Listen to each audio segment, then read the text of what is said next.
Pamagat. Iniligtas ako ng itim na pusa mula sa aswang. Nais ko lang pong ibahagi sa inyo ang dahilan kung bakit ang dami ko na pong alagang pusa ngayon. Ang kwento ko po ay nag-umpisa noong kaarawan ko. October 19, 2012. Bali magsi-16 years old na po ako noon. Umuwi kami sa probinsya namin sa Masbate para doon ay celebrate yung kaarawan ko. So sobrang saya ko po noon kasi bago yung lugar. Tsaka nandun yung mga kamag-anak namin. Pagdating namin sa Masbate ay namangha at nagulat ako dahil sa sobrang konti lang po talaga ng tao at bahayan sa lugar namin na yon. Puro lupa at puno lang ang karamihan ng makikita mo sa daan. So ayun na nga po. Sinelebrate po namin yung birthday ko ng bandang hapon. Kaya paggabi na nang matapos kaming kumain. 7 p.m. Nagkukwentuhan kami ng isa kong pinsan na lalaki nang tinawag siya ng isa kong tito. Denden, lika nga dito. Bili mo nga kami ng 2 yelo tsaka 4 na bote ng alak. Tapos chichirya. Kunin mo na lang yung pangbayad dyan sa tita mo. Kaagad tumayo si Denden at humingi ng pambili kay tita. Pagdaan niya sa akin ay niyaya niya ako. Uy, tara sama ka para ma-experience mo makapaglakad ng gabi dito. Ayoko, nakakatakot eh. De, joke lang. Sige tara. Pero wait lang, nasan yung flashlight? Wag na, maliwanag naman yung buwan eh. Tsaka kabisado ko naman yung daan. Tara. Lumabas kami ng bahay at nagumpisang maglakad. Hindi ko inaasahan na medyo malayo pala yung tindahan na bibilhan namin. Pero sa utak ko ay masaya ko. Dahil gustong gusto ko talaga yung mga late night walk. Lalo na sa mga lugar na hindi ako pamilyar.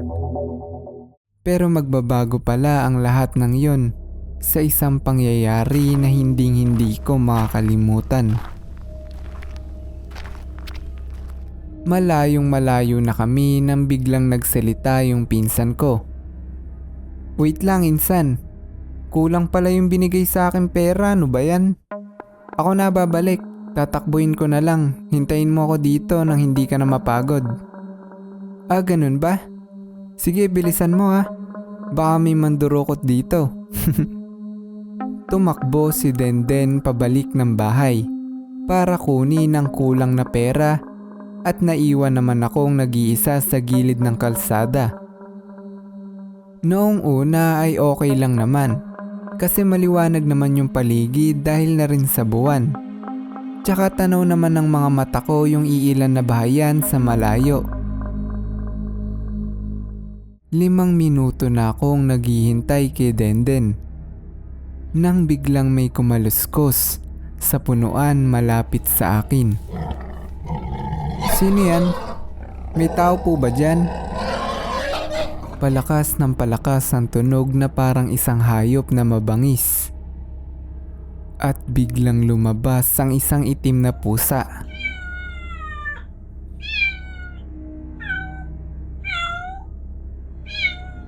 Pusa lang pala. Lintik ka, tinakot mo ako. Shoo, alis. Naglakad ako patungo sa tindahan dahil naisipan ko na doon na lang hintayin si Denden. Sa kadahilan ng medyo natatakot at may nararamdaman na akong hindi maganda. Habang naglalakad ako ay napansin ko na sumusunod sa akin yung itim na pusa kanina. Tumakbo at pumunta yung itim na pusa sa harapan ko at parang may tinitingnan itong kung ano sa taas ng isang puno. Galit ang pusa at parang nakakaramdam ito ng isang panganib. Sa totoo lang po ay natatakot talaga ako sa pusang iyon. Kasi nga po 'di ba sa paniniwala natin na malas sa mga pusang itim. Kaya pinaalis ko ito. Shoo! Alis! Ayaw mo talagang umalis ha? Dumampot ako ng bato at pinagbabato ang pusa. Shoo! Alis! Alis! Ayaw umalis ng pusa noong una, ngunit nang matamaan ko ito sa paa, ay bigla itong tumakbo ng paika-ika palayo. Pagkaalis ng pusa ay narinig ko ang isang kaluskos ng isang malaking hayop sa taas ng puno na tinititigan ng pusa kanina.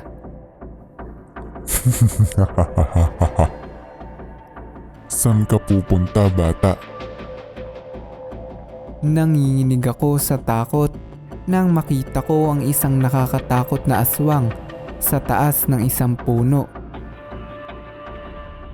Please po, wag niyo po akong sasaktan. Hindi naman kita sasaktan eh. Basta sumama ka sa akin ng mahinahon sa gitna ng gubat at pagkatapos ay makakauwi ka na. Ayoko po. Ay mali.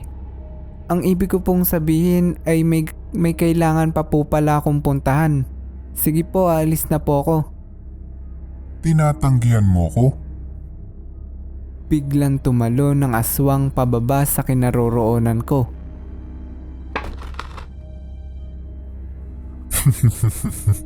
Alam mo, mukhang naisip ko na dito na lang pala kita kakainin.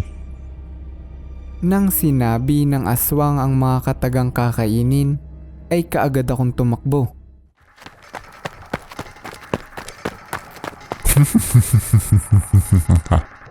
Tingin mo ba makakalayo ka sa akin, bata? Mabilis na tumakbo ang aswang para habulin ako. Nang mga oras po na yun ay biglang bumagal ang mga oras. Parang nag-slow mo po lahat ng nasa paligid ko. Sa kadahilan ng siguro ay tingin ko ay katapusan ko na ng mga oras na yun. Ramdam ko na nasa likuran ko na yung aswang. Kaya nagdasal na lamang ako habang tumatakbo.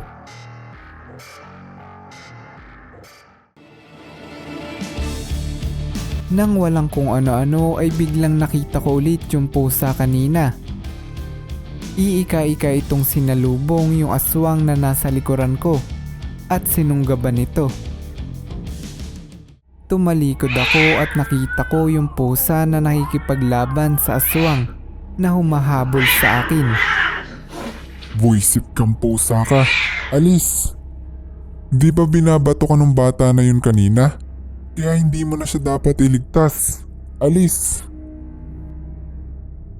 Sa takot ay tumakbo na po ako palayo. Kinabukasan ay binalikan ko yung lugar. At dun ay nakita ko yung itim na pusa na wala ng buhay at nakasabit sa itaas ng puno.